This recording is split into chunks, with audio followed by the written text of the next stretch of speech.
Saudaraku kaum muslimin rahimakumullah, pada zaman ini berhutang menjadi sesuatu yang dianggap biasa, bahkan sering dilakukan tanpa adanya kebutuhan yang mendesak.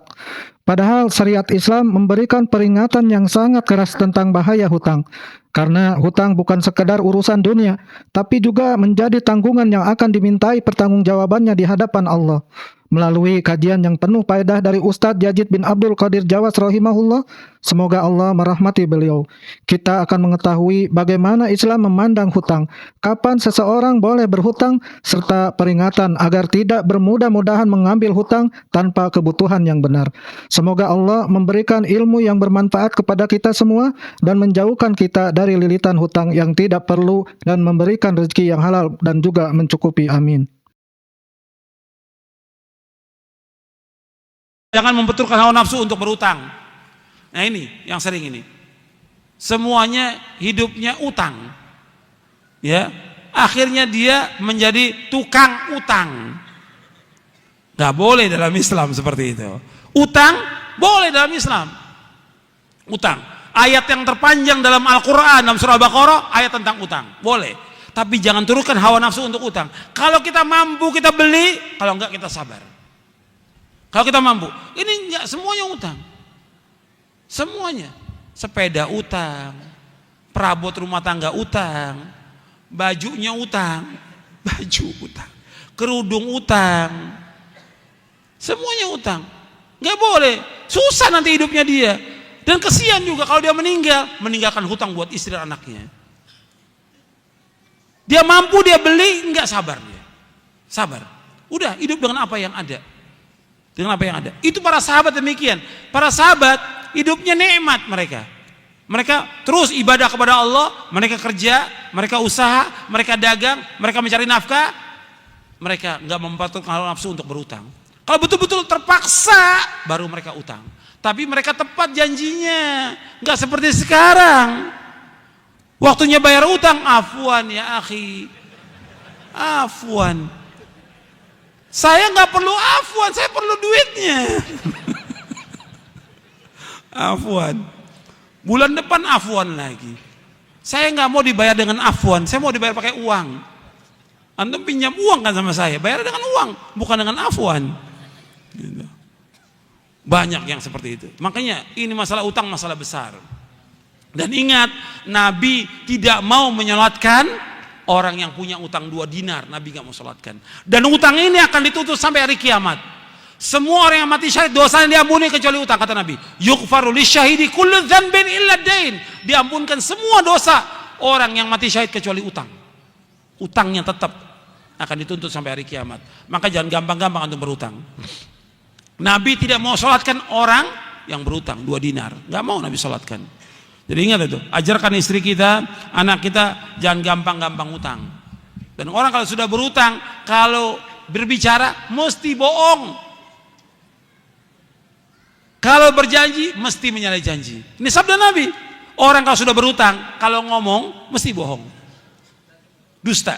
Kalau berjanji menyalahi janji. Kata Nabi, ketika Nabi kalau sholat itu di akhir tasyahud, Nabi selalu baca di akhir tasyahud. Antum ingat tuh doanya. Allahumma inni a'udzubika min adzabi jahannam wa min adzabil qabr wa min fitnatil mahya wal mamat wa min syarri fitnatil masiihid dajjal.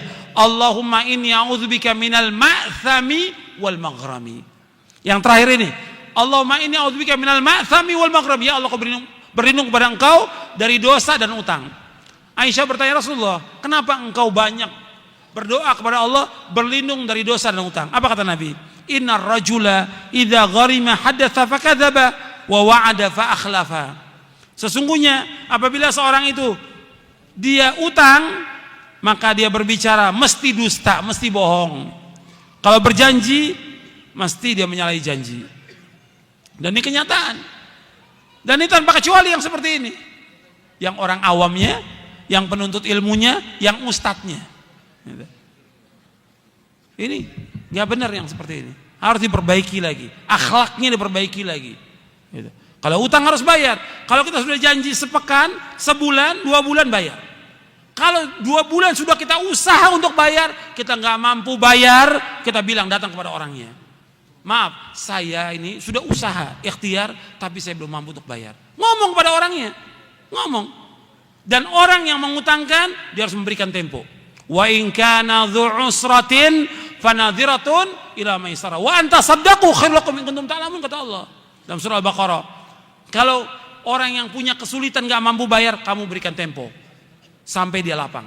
Kalau kamu sedekah kepada dia lebih baik, kata Allah. Kita ngomong, ini enggak, waktu mau utang luar biasa. Waktu mau utang kepada kita, SMS, telepon, datang ke rumah, nangis-nangis, luar biasa. Begitu dikasih janji sebulan, udah sebulan, enggak datang, enggak ada kabar, la salam, wala kalam, wala khobar, sudah. 2 bulan ditanya, marah dia. Antum nagih sama saya, antum mau percaya sama saya? Loh, antum mau utang harus bayar. Tambah marah lagi. Ini sikap banyak kaum muslimin seperti ini. Nggak boleh. Kalau utang harus bayar. Dia ketika dia berutang, dia berani ngadepi. Ketika dia nggak mampu bayar juga berani ngadepi. Datangi orangnya.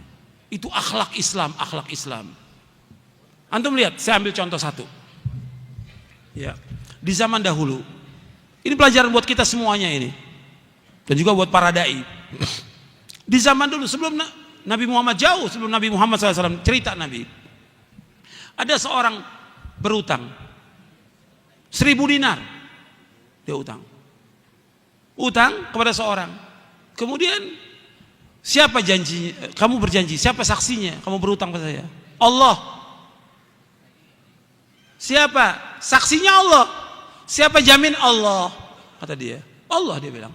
Sudah, harinya dia berangkat safar dengan perahu ke suatu tempat. Ketika sudah janji pada waktu itu, nggak dapat perahu dia untuk menyeberang. Tapi dia sudah berjanji pada orang itu. Ingat dia janjinya. Dia masukkan uang itu, 1.000 dinar itu ke dalam kayu. Dilemparkan, ya Allah, dulu saya pernah berutang pada si fulan. Dan pada hari ini saya harus bayar. Waktu dia tanya, siapa saksinya? Engkau, ya Allah. Siapa penjamin engkau? Ya Allah, sampaikan barang ini kepada dia. Dilempar ke tepi pantai. Sampai kepada orang itu. Orang itu sudah nunggu di pantai. Diambil kayu itu, dibuka. 1.000 dinar itu. Kemudian sudah dibawa. Kemudian berapa hari kemudian baru dapat perahu dia. Dia bawa lagi uang 1.000 dinar. Dia berpikir nggak sampai uang itu. Sampai dia cari orang itu, ini dibayar 1.000 dinar. Bukankah engkau telah melemparkan uang di dalam kayu?